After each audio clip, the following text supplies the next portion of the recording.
Hi there, my lovely friends. How are you doing today? If you're about to go into your book writing journey, determined to write a book that is going to appeal to all readers and cross multiple genres, can I take 5 minutes of your time and stop you for just one moment? In this video, we're going to learn about why genre is important, particularly if you want to sell your fiction book. Hi there, for those of you who don't know me, my name's Lisa Oliver. I am an author. It says so in the corner. I am about to celebrate my 10-year publiversary next weekend, and I have been self-published and making a living from my self-published work for 10 years. And in the course of what I do, particularly on social media, I do try and help authors, new authors, with their self-publishing, writing and self-publishing journey. And I was having a chat with a lovely new author the other day. She was a very pleasant young lady.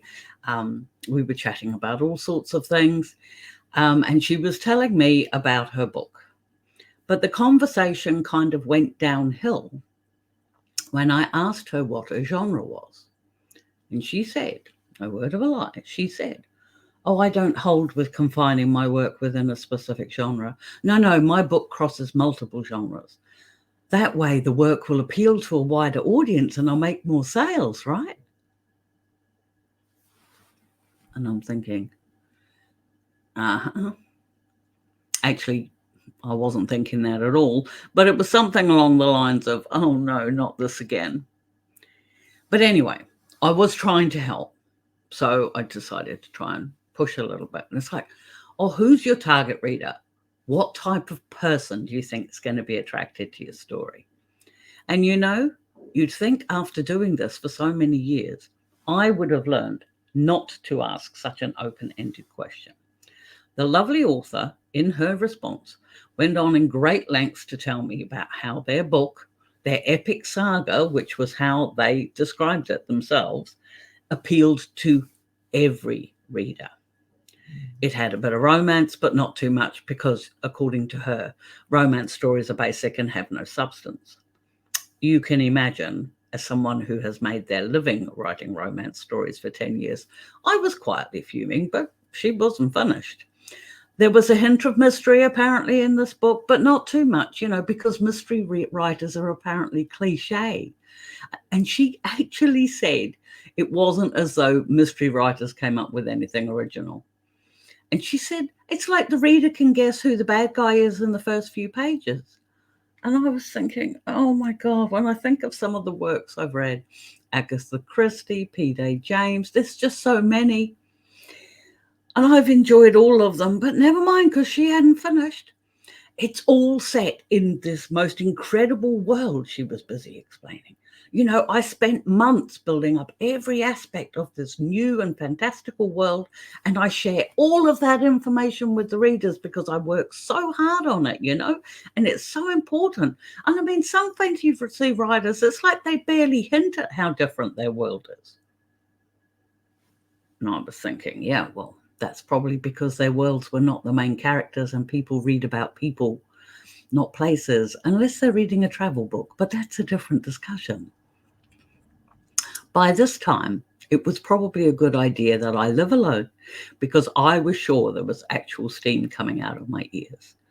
And then, because, yeah, she hasn't finished, she added, it has such a strong political and religious commentary throughout the whole text, because showcasing author values is so important in a fictional story. It truly gives us, as an author, to preach our message to the masses, don't you think? Look at my face. I do not think that. But then I am an author who's spent 10 years keeping her mouth shut when things upset or annoy her. Because the first rule of book marketing is if you want to be known for your amazing stories, you don't upset anybody with your real world opinions. The world has just got too divisive for that to happen. So I was operating with clenched jaw at this stage. And I said, because I'm a fiction writer and we can do that sort of thing. I said, so how are you going to market your book? And clearly, I had said something in a foreign language because the author was genuinely shocked. Market it?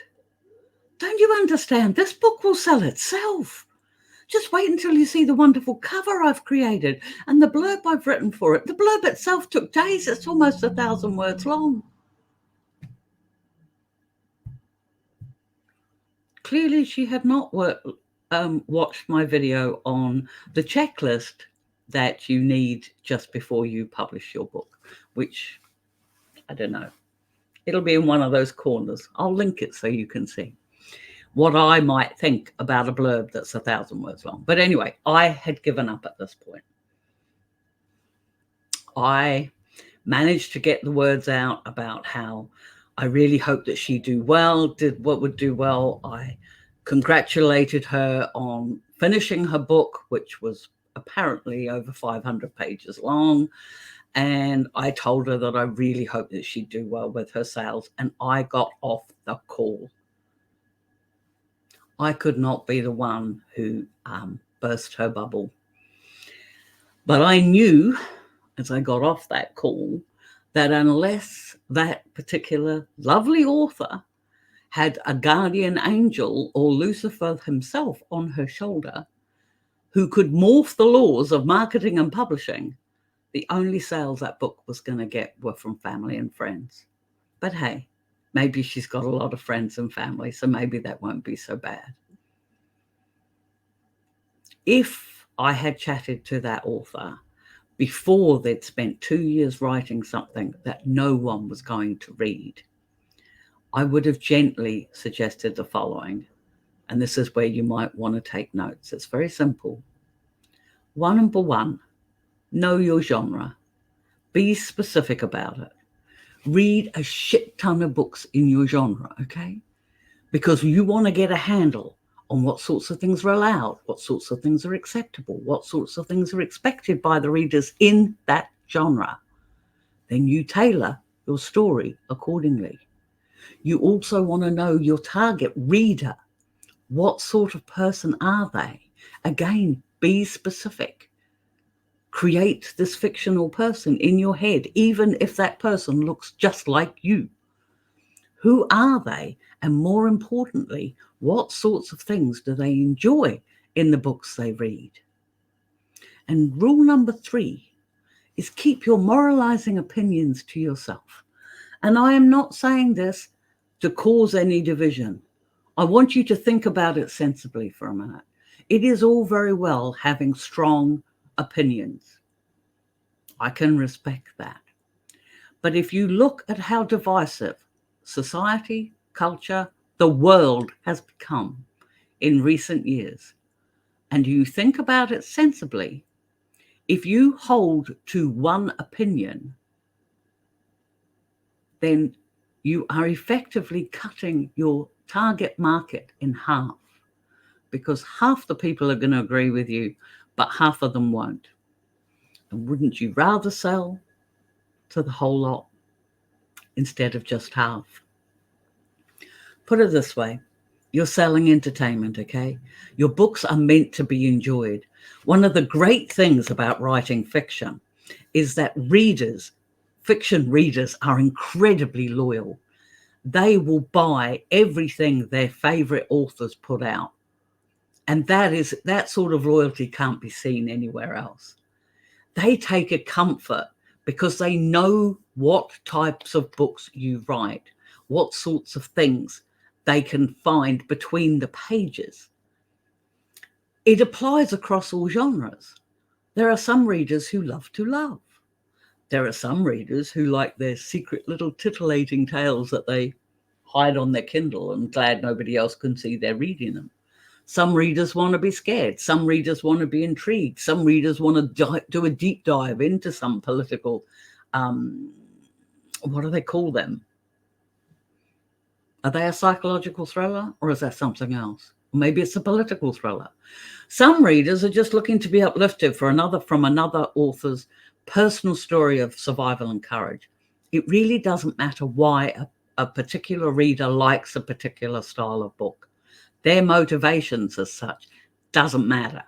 But what does matter is knowing what those motivations are in your genre so that you can appeal to them when you are marketing your new release, which is how you make sales, which brings us around to that full circle of knowing why your genre is so important.